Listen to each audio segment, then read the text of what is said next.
गांव की एक छोटी सी झोपड़ी में एक गरीब परिवार रहता था।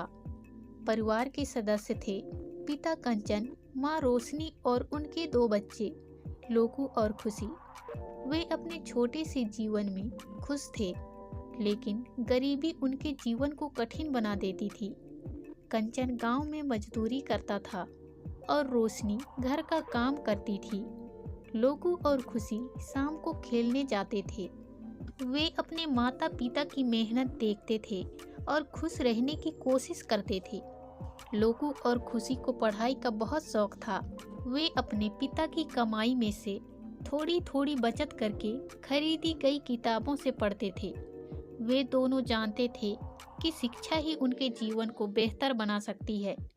एक दिन लोकू और खुशी स्कूल जा रहे थे, पर उनके पास स्कूल फीस देने के लिए पैसे नहीं थे।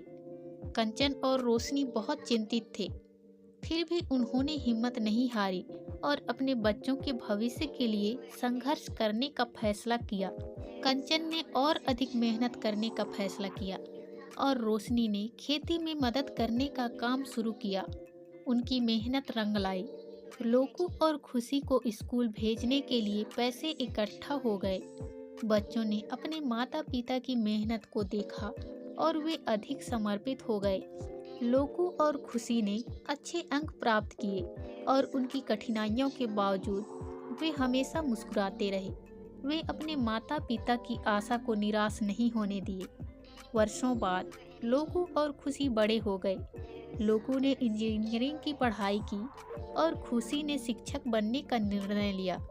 उन्होंने अपने माता पिता की सच्चाई को समझा और उनकी समर्पण को सम्मानित किया। वे अब अपने परिवार को समर्थन करने में सक्षम थे और उन्होंने अपने माता पिता के लिए एक नया घर बनवाया। कंचन और रोशनी की आंखों में आंसू थे, लेकिन ये आंसू खुशी के थे। अंत में उनका संघर्ष और समर्पण उन्हें उनके सपने साकार करने में मदद करा। यह कहानी हमें यह सिखाती है कि कठिनाइयाँ सिर्फ अस्थायी होती हैं। अगर हमारी संकल्पना मजबूत हो तो हम किसी भी समस्या को पार कर सकते हैं। आज की कहानी में बस इतना ही दोस्तों। इसी तरह मिलते हैं फिर किसी नई कहानी के साथ।